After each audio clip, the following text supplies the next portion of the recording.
வண்டி இறக்கி விடு, இறக்கி விடு, கீழே விடு, கீழே இறக்கி விடு, கீழே இறக்கி விடு. மரியாதைக்குரிய பாரதிய ஜனதா கட்சியினுடைய முகமாக நம்முடைய அருமை சகோதரர் அண்ணாமலை அவர்கள் இதோ வந்து கொண்டிருக்கிறார். முருகனுடைய திருவுருவ படத்தை தாங்கி வந்து கொண்டிருக்கிறார். அந்த உயர கையில் எடுத்து வச்சுங்க, உயர கையில பிடிச்சுங்க, எடுத்துருங்க, கீழே விடாதீங்க. கொஞ்சம் வரலாம்ப்பா, போகும்போது அப்படியே இருக்கட்டும். சரியா இருக்கா? சரியா இருக்கு, எப்படி இருக்கட்டும்.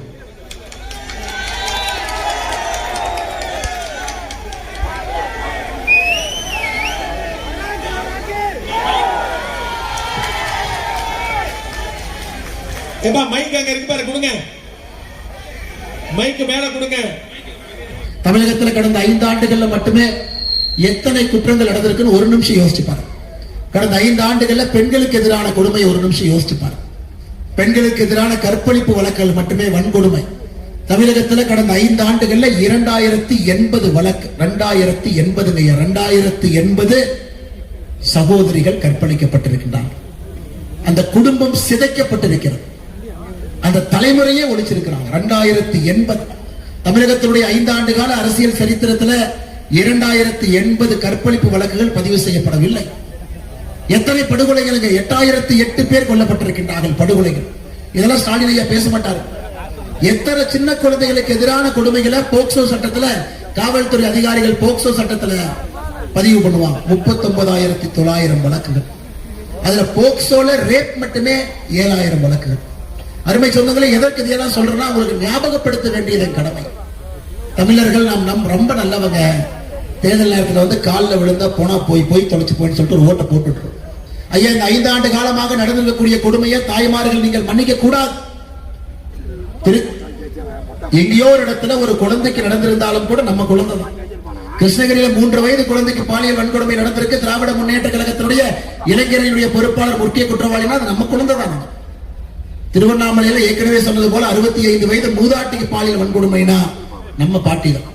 இதெல்லாம் யோசித்து தமிழகத்தில் சட்டம் ஒழுங்கை சரி செய்வதற்கு ஒரு மாற்றத்தை கொடுப்பதற்கு மே 4க்கு பிறகு அனைத்து இந்திய அண்ணா திராவிட முன்னேற்ற கழகம் தலைமையிலான தேசிய ஜனநாயக கூட்டணி அருமையான எடப்பாடி பழனிசாமி அவர்கள் நம்முடைய முதலமைச்சராக வருவதற்கு உங்களுடைய வாக்கு இருக்க வேண்டும். அருமை சொந்தங்கள், ஐயா, கும்பகோணம் மாநகராட்சி இந்தியாவுடைய ஒரு குப்பை நகரமாக மாற்றியிருக்கின்றார். மத்திய அரசு தரக்குறியீடு வெளியிடுறாங்க. 5,000 பேர் 50,000 3 லட்சம் பேர் வசிக்கக்கூடிய ஊர்கள்ல கும்பகோணத்தினுடைய சுத்தத்தினுடைய அளவீடு இந்தியால 451வது இடத்துல இருக்கும்.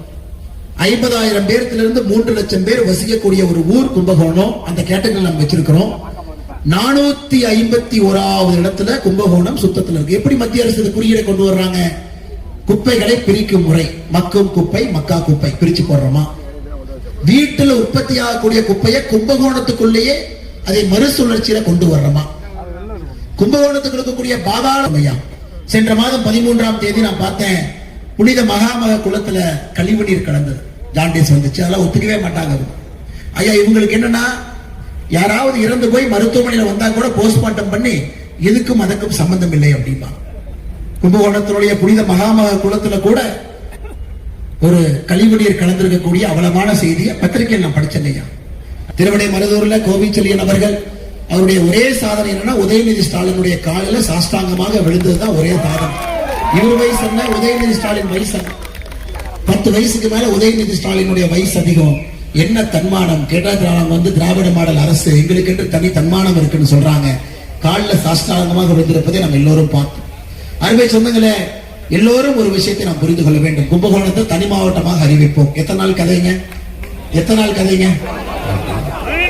அது அன்பழகனே, சாக்கோட்டை அன்பழகனே வேட்புமனு தாக்கல் பண்றதுக்கு முன்னாடி கிளிஜோசியை பார்த்தாங்க, சொல்லுவாங்கல்ல, வந்துருச்சு, அங்க வந்துருச்சு, திரும்பிருச்சுங்கிற மாதிரி 2025 மட்டும் 4 முறை சொன்னார். வந்துருச்சு, மாவட்டம் வந்துருச்சு, இங்க பக்கத்துல வந்துருச்சு, அங்க பாரு தூரத்துல வந்துருச்சு. 2025 டிசம்பர்ல வந்துகிட்டே இருக்கு. முதலமைச்சர் வாய் வரைக்கும் வந்துருச்சுன்னா வெளியே மட்டும்தான் வரணும். ஐயா, 15 வருஷமா இருந்தவங்களால சாதிக்க முடியல. அதனால தயவு செய்து சாக்கோட்டை அன்பழகன் அவர்களே, இந்த முறை அண்ணன் MKR அசோக்குமார் அவர்கள் இங்கே வரட்டும், அண்ணன் எடப்பாடி அவர்கள் வரட்டும். கும்பகோணத்தை ஒரு மாவட்ட தலைநகரமாக நாம் கொண்டு வரப்போவது உறுதி உறுதி உறுதி. அதையும் உங்களுக்கு இந்த நேரத்தில் சொல்வதை நான் கடமைப்பட்டிருக்கின்றேன். நேற்று ராகுல் காந்தி அவர் வர்றார். ராகுல் காந்தி அவர்களுக்கே ஸ்டாலின் அவங்களோட உட்கார பிடிக்கல. பாருங்க, ஸ்டாலினோட உட்காரல. நேற்று 2 பேரும் பிரச்சாரம் பண்ணல. இவ்வளவு பேச ராகுல் காந்தி தமிழ் தமிழ் தமிழர்கள் எல்லாம் பேசுற ஆளு கடந்த 6 மாத காலத்துல ஒரே முறை தமிழகம் நேற்று தான் வந்தாரு. 3 காங்கிரஸ் வேட்பாளருக்கு பிரச்சாரம் பண்ணாரு. அப்படியே விமானத்தை பிடிச்சு போயிட்டாரு. ஒரே மேடையில ஸ்டாலினும் இல்லை, ராகுல் காந்தி அவர்களும் இல்லை. என்ன கூட்டணிங்க அது? என்ன கூட்டம்? நீங்களே சொல்லுங்க. என்ன கூட்டம்? கம்யூனிஸ்ட் கட்சியினுடைய தலைவர் சண்முகம் ஐயா அவருடைய பேட்டியில் கேட்கிறாங்க, ஐயா திமுக ஊழல் எல்லாம் பண்றான், நீங்க கூட்டணி இருக்கிறீங்களே. எப்பா, கூட்டணி வேற, அவங்க பண்ற ஊழலுக்கு நாங்க பொறுப்பேற்க மாட்டோம். அது வேற, இது வேற. இதுதான் அவங்க கூட்டணியினுடைய லட்சியம் ஐயா. நாம எல்லாம் ஒரே குரல்ல பேசுறோம். காலையில முதலமைச்சர் வீட்டுல இருந்து கிளம்பும்போது அந்த பொம்மை கீ கொடுத்துட்டுருவாங்க. அந்த 6 மணிக்கு கீ கொடுத்தாங்கன்னா ஐயா, அந்த பொம்மை 9 மணி வரைக்கும் வேலை செய்யும். 6ல இருந்து 9 மணி வரைக்கும் முதலமைச்சர் சொல்லுவாரு, டெல்லி டெல்லி டெல்லி. அப்புறம் கீ போயிடும். அப்புறம் 10 மணிக்கு மறுபடியும் கீ கொடுத்தாங்கன்னா 3 மணி வரைக்கும் ஹிந்தி ஹிந்தி ஹிந்தி. அப்புறம் மறுபடியும் 4 மணிக்கு கீ கொடுத்தீங்கன்னா நைட்டு 10 மணி வரைக்கும் மோடி வஞ்சிக்கிறாரு மோடி வஞ்சிக்கிறாரு மோடி வஞ்சிக்கிறாரு. அப்புறம் பொம்மை தூங்க போயிடும். காலையில் திரும்ப கீ கொடுப்பாங்க.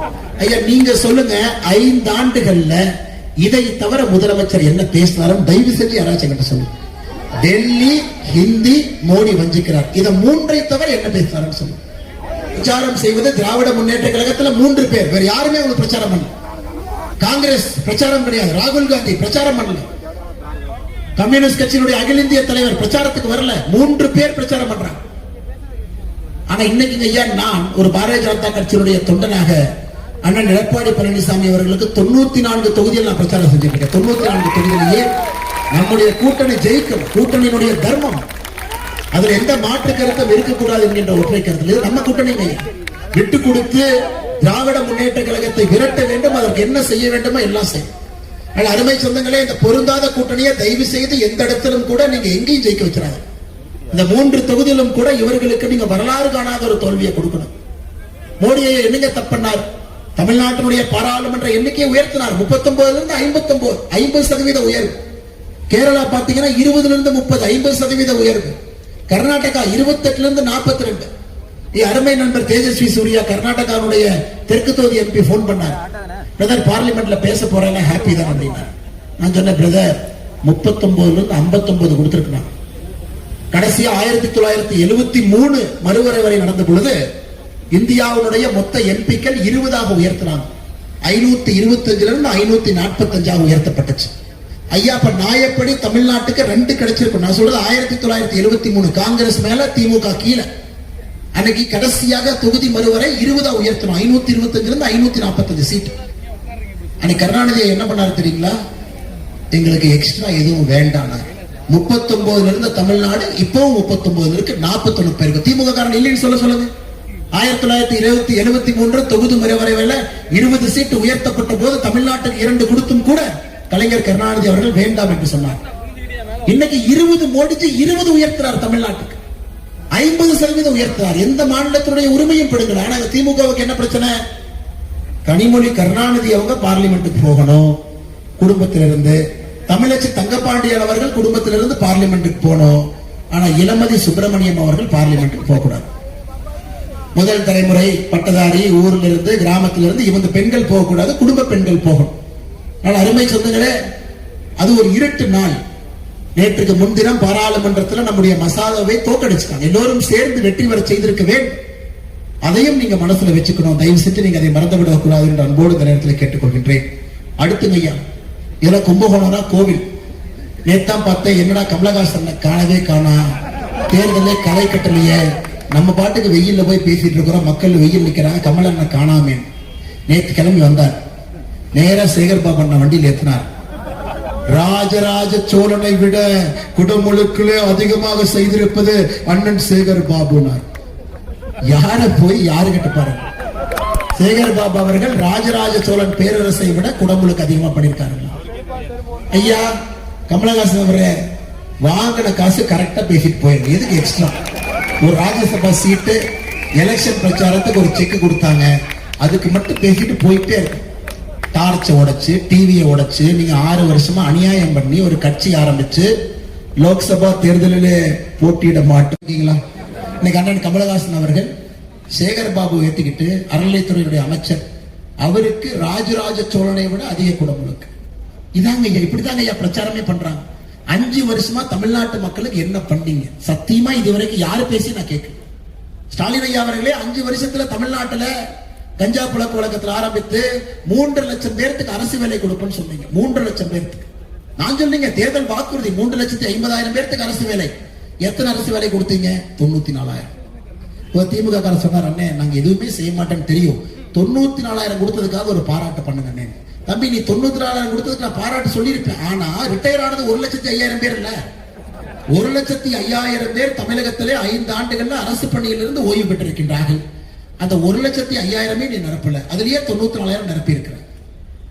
அதுல 3,50,000 பேருக்கு அரசு வேலை இல்ல. சிலிண்டர் மானியம் 100 ரூபாய் இல்ல. பெட்ரோலுக்கு 4 ரூபாய் சப்சிடி மானியம் இல்ல. குழந்தைகளுக்கு பள்ளிக்கூடத்துக்கு போறவங்களுக்கு டேப்லெட் இல்ல. தாலிக்கு தங்க திட்டம் தூக்கியாச்சு. ஐயா சொல்லிக்கிட்டே போலாம். அம்மா உணவு எல்லா இடத்தையும் முடியாச்சு. ஐயா எத்தனை சொல்ல, நகை கடன் தள்ளுபடி 46 லட்சம் பேர். நீங்க எல்லாம் சும்மா தான் இருந்தீங்க. இந்த உதயநிதி வந்தா 2024. அக்கா என்னக்கா கழுத்துல மினிமம் ஏதோ போட்டிருக்கிறேன். ஆமா தம்பி, கஷ்டப்பட்டு கூலி வேலை செஞ்சு ஒரு டாப் போடு. அக்கா செயினை கொண்டு போய் நகைக்கடையில வெயி கடன் வாங்கு, வந்தோடனே தள்ளுபடி பண்றோம்.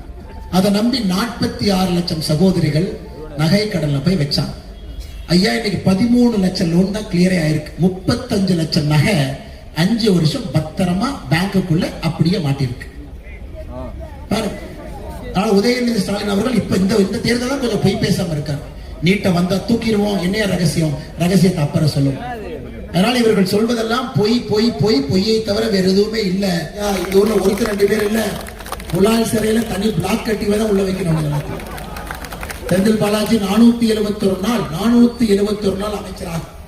அனிதா ராதாகிருஷ்ணன் ஒரு நாள் பெயில்ல தப்பிச்சுட்டு இருக்கார். KN Nehru 3 enforcement directorate ED 3 முறை கடிதம். FIR போட்டாங்கன்னா 2 மணி நேரத்துல உள்ள இருப்பார். FIR போடாம தப்பிச்சுட்டு இருக்கிறார். KN நேரு மீது FIR போட்டாங்கன்னா 2 மணி நேரம் உள்ள இருப்பார். புது DGP தேர்தல் முடிந்து வந்த பிறகு இவங்களை இடிங்க போறாங்க. அதனால புலால் சிறையில தனி பிளாக் கட்டி இவங்களையே போய் ரிப்பன் கட் பண்ணிட்டு அப்படியே உள்ள ஓடிடுறாங்க. அப்படியே உள்ள ஓடி. ஏன்னா திராவிட முன்னேற்ற கழகத்துக்கு எதா இருந்தாலும் ரிப்பன் கட் பண்ணுவாங்க. அவங்க தெரியாது என்ன கட் பண்றாங்க, என்ன கட் பண்றது தெரியாது. கட் பண்ணிட்டு என்ன கட் பண்ண சொல்லாம உள்ள போய் உட்கார்ந்துக்கிற கடைசி செல்வங்களுக்கு தான். அந்த மாதிரி ஒரு ஊழல் அரசாக கடந்த 5 ஆண்டு காலமாக நம்மை மாட்டி இருக்கின்றார்கள். அதையும் நீங்கள் ஞாபகம் வைத்துக் கொள்ள வேண்டும்.